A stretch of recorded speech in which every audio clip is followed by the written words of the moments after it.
دقت برائے پیٹرولیم، بہت بہت شکریہ ڈاکٹر صاحب، آپ نے ہمیں جوائن کیا۔ یہ فرمائیے گا کہ گزشتہ جب یہ کانسیپٹ شروع ہوا تھا، لانچ ہوا تھا، اس کے بعد سے اب تک آج اس کی یہ فارمل میٹنگ ہو گئی ہے SIFC کی، کیا ڈیولپمنٹ ہوئی ہے اور کیا وہ پازیٹیو موومنٹ فارورڈ ہے جو کہ اب آپ رپورٹ کر سکتے ہیں ہمیں؟ دیکھیں، دو تین چیزیں بڑی اہم ہیں۔ ایک تو جو G2G ایگریمنٹ ہے اس کو استعمال کیا جائے گا جہاں تک پاسبل ہو اس سرمایہ کاری کے لیے۔ اس کے تحت آپ نے دیکھا ہے کہ ایک ہمارا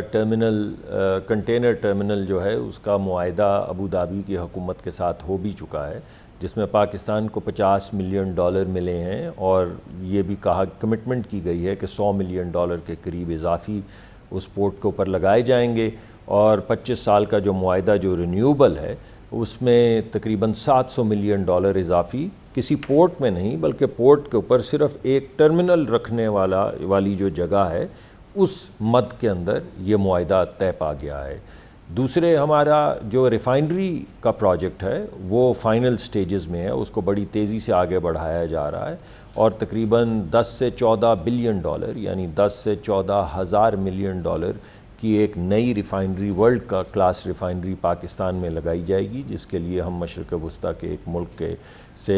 جو گفتگو کر رہے ہیں اس کو بڑی تیزی سے آگے بڑھا رہے ہیں، اور کوشش کر رہے ہیں کہ اس حکومت کی تبدیلی سے پہلے ایک معاہدے کی شکل اسے دی جا سکے۔ تیسرے، آپ کو معلوم ہوگا شاید کہ ہم نے ابوظہبی کے ساتھ ایک معاہدے کی تمام شرائط طے کر لی ہیں، جس کے تحت 2 کارگوز ہم ہر مہینے لیا کریں گے پیٹرولیم کے، یعنی یہ جو موٹر گیسولین جو آپ گاڑی میں یا موٹر سائیکلوں میں تیل ڈالتے ہیں اس کی بھی قیمت تھوڑی گھٹے گی، کیونکہ ہم G2G ایگریمنٹ کریں گے تو جو پریمیم دیتے ہیں وہ کم پریمیم دیں گے، جیسا کہ کویت کے ساتھ ہم ڈیزل میں کرتے ہیں۔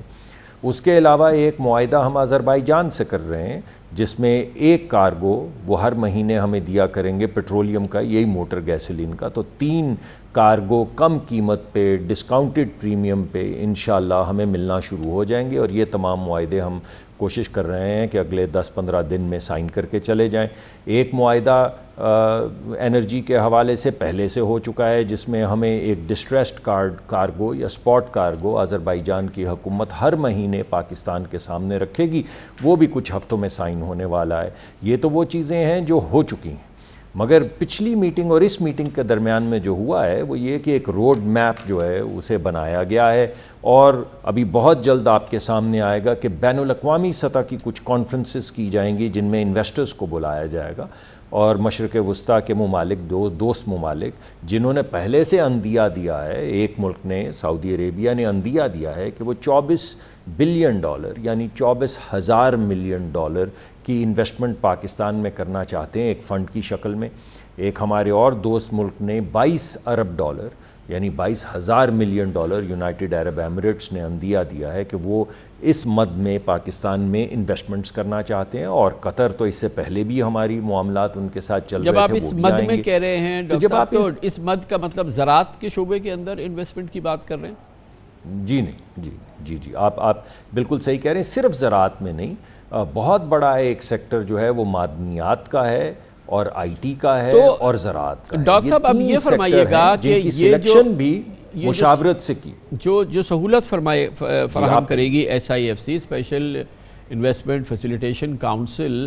یہ سہولت 1 ونڈو 1 سٹاپ آپریشن پاکستان میں تو ہر سرمایہ کار کو ہونی چاہیے۔ اس کے لیے خصوصی ایک نظام ترتیب دینا مخصوص سرمایہ کاری کے لیے، وہ تو بہت اچھی بات ہے کہ اس کے لیے ہو، لیکن بالآخر کیوں کہ جو پاکستان میں پاکستانی سرمایہ کار ہیں وہ رلتے رہیں، ان کے لیے NOC، ان کے لیے رشوت، ان کے لیے پورا نظام ویسے ہی چلتا رہے، اور دوسرے سرمایہ کار یہاں پر آئیں تو ان کو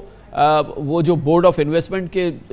کے جو چکر لگانے ہیں وہ لگاتے رہیں۔ آپ کو پتہ ہے نا کہ ایک کمپنی کو بنیادی طور پر رجسٹر کرنے کے لیے آج جو بورڈ آف انویسٹمنٹ ہے وہ 3 مہینے کی مدت دیتی ہے، اور پاکستان کی ہر ایجنسی کا نام گناتی ہے کہ اس سے NOC آئے گا تو پھر آپ کو جائے گا 3 مہینے۔ آج آپ BOI سے چیک کر لیں تو آفٹر آل یہ جو ایز آف ڈوئنگ بزنس ہے اور یہ انویسٹمنٹ کی بات ہے، تو اس کے لیے ایک مخصوص نظام، مخصوص حلقے کے لیے کیوں اس نظام کو جاتے جاتے ٹھیک کر جائیں؟ 6 ہفتے تو بہت ہوتے ہیں ڈاکٹر صاحب، اللہ بھلا کرے گا پاکستان کا۔ جی آپ بالکل ٹھیک کہہ رہے ہیں، اور اسی نظام کو بہتر کرنے کے لیے یہ پائلٹ ترتیب دیا گیا ہے. جب کوئی انویسٹر آتا ہے، پہلے باہر کے انویسٹرز کی بات شروع کرتے ہیں، پھر اندر کے انویسٹرز کی طرف آ جائیں گے. باہر کے انویسٹرز کی اس وجہ سے بات کر رہے ہیں کہ $50 ارب کی انویسٹمنٹ جب پاکستان میں آئے گی تو آپ ذرا موازنہ کر لیں کہ ہمارا $3 ارب کا IMF کا 9 مہینے کا پروگرام ہے، جس سے ہمیں ایک بریدنگ سپیس ملی ہے. مگر یہ بڑا اہم ہے کہ جو اس وقت ہم نے چیزیں بجٹ میں بنائی تھیں، آپ کو یاد ہوگا بجٹ میں یہ کہا گیا تھا کہ زرعی پیداوار کو بڑھانا اور زرعی پیداوار جو ضائع ہو جاتی ہے اس کے لیے انڈسٹریل کلسٹرز دیہی علاقوں میں لگانا، یعنی جیم کی فیکٹریاں، پلپنگ کی فیکٹریاں، یہ اہم جزو ہے، یہ بجٹ کا حصہ ہے. اب اس بجٹ کے حصے کو جسے ترتیب دیا گیا تھا، ذرا اس انویسٹمنٹ جو آپ یہ اسپیشل انویسٹر پروگرام ہے اس کو ذرا دیکھیے کہ کتنی بڑی انویسٹمنٹ پاکستان میں آ رہی ہے. اس سے آپ کو اندازہ ہوگا کہ یہ بجٹ کتنا اسٹریٹجک تھا کہ جن چیزوں کا ذکر IT کا شہری علاقوں میں اور دیہی علاقوں میں پیداواری کا طاقت بڑھانے کا اور اس میں ویلیو ایڈیشن کا، یعنی ہمارے کسان کو آہستہ آہستہ انڈسٹریلائز کرنے کا، اور یہ جو گاؤں ہیں وہاں پہ ایسے ٹاؤنز بنانے کا طریقہ کار کہ وہاں پہ لوگ سہولت سے رہ سکیں، ان کو شہروں میں آنے کی ضرورت نہ پڑے، ان تمام جگہوں پہ انویسٹمنٹ کرنے کے لیے یہ ایک وہیکل ہے. تو پہلے میں آپ کے سوال کا جواب دیتا ہوں کہ اس کو پائلٹ سمجھ لیجئے. اس میں ہوتا یہ جب انویسٹر آتا ہے تو اس کو تو اس سے غرض نہیں نا کہ آپ یہاں 18ویں ترمیم ہو چکی ہے کہ جو انویسٹر آ رہا ہے جس کے لیے ہم نے یہ پائلٹ تجویز کیا ہے، اور میں سمجھتا ہوں کہ اس کی روح کو میں بالکل ایگری کرتا ہوں، لیکن کیا ہمارے یہاں پائلٹ سی پیک نہیں ہے جو کہ چین نے $30 ارب کی سرمایہ کاری کر لی ہے؟ چین سے پوچھیں کہ وہ کس دور سے گزر رہا ہے، اس کا تجربہ کیسا رہا، اس کی سرمایہ کاری جو ہے وہ کتنی سودمند اس کے لیے ثابت رہی، اس کے سرمایہ کاروں کے لیے ثابت رہی. سی پیک میں جو مسائل ہیں، جو سی پیک کی ایک بہت ہی کلیدی ہمارے یہاں سرمایہ کاری ہے، اس کو درست کرنے کے لیے، اس کو آئرن آؤٹ کرنے کے لیے کیا سہولت فراہم کی جا رہی ہے، اس کے لیے کیا انتظام ہو رہا ہے؟ نہیں، آپ کا بہت بہترین آپ کا سوال ہے. تو آپ سمجھ لیجئے کہ اس ارتقاء کی پہلی سیڑھی جو تھی وہ ہمارا سی پیک کا پروگرام تھا، جس میں $40-50 ارب کی ہم نے سرمایہ کاری کروائی. آپ کو بھی معلوم ہے 12-14 ہزار میگا واٹ بجلی لگا دی، ہزاروں میل کے موٹر ویز لگا دیے. اگرچہ وہ سی پیک میں نہیں تھا مگر 1.2 بلین کیوبک فٹ کی ری گیسیفیکیشن کے کارخانے لگا دیے. اب اس کو آپ سمجھ لیجئے کہ یہ دوسری سیڑھی ہے. جو ہم نے سی پیک سے سیکھا اسی کو سامنے رکھتے ہوئے یہ اسپیشل فیسیلیٹیشن کا پروگرام بنایا گیا ہے، تاکہ اگر کوئی صاحب آئیں اور کوئی ایسی چیز کرنا چاہیں جس میں صوبے کی بھی جورسڈکشن ہو، تحصیل کی یا ڈسٹرکٹ کی بھی ہو اور وفاق کی بھی ہو، اور آپ کو پھر بالخصوص معدنیات کے حوالے سے ایسے جگہوں پہ جانا پڑے جہاں پہ آپ کو سیکیورٹی کی بھی ضرورت ہو، تو ان تمام چیزوں کو انٹیگریٹ کر دیا گیا. پہلے بھی کیا جا رہا تھا یہ سی پیک کے حوالے سے، مگر ایک سسٹم نہیں تھا، طریقہ کار طے نہیں کیا گیا تھا، کام کو زور کے ذریعے کروایا جا رہا تھا. اب ایک سسٹمیٹک طریقہ کار اسی ایکسپیرینس کو سامنے رکھتے ہوئے بنا دیا گیا ہے، یعنی وہ تمام چیزیں جو ہم نے اس میں SIFC میں ڈاکٹر مصدق ملک صاحب SIFC میں صراحت سے سی پیک کا ذکر کیوں نہیں ہے؟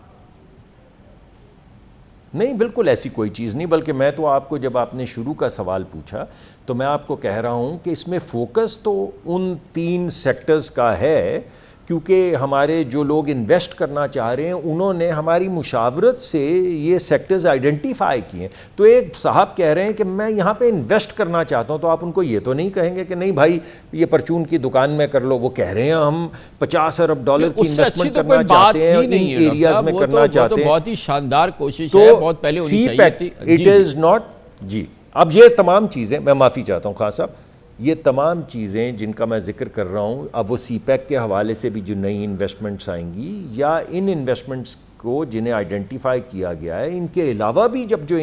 انویسٹمنٹس آئیں گی اب وہ آہستہ آہستہ اس 1 ونڈو میں ہم ڈال دیں گے. 1 ونڈو کی اپنی کیپیسٹی ہے نا، جب آپ شروع کرتے ہیں تو تھوڑی ہوتی ہے، وہ بڑھتی چلی جاتی ہے. مگر آپ کا سوال بڑا اہم ہے. الٹیمیٹلی تمام بڑی انویسٹمنٹ چاہے لوکل ہو چاہے فورن ہو، اسی فریم ورک کو استعمال کرتے ہوئے الٹیمیٹلی کچھ سالوں میں تمام انویسٹمنٹ اس وہیکل کے ذریعے جائے گی، تاکہ وہ جو مشکلات اور ریڈ ٹیپ اور جو جن چیزوں کا آپ نے ذکر کیا، جو انویسٹر کو، ہمارے اپنے انویسٹرز کو بھی، باہر سے آنے والے انویسٹرز کو بھی سامنا کرنا پڑتا ہے، بالکل ان کا سد باب کر دیا جائے اور اس کو انسٹیٹیوشنلائز بھی کرتے چلے جائیں اور اس کو فارملائز بھی کرتے چلے جائیں اور اس کی بینڈ وڈتھ بھی بڑھاتے چلے جائیں۔ بہت ہی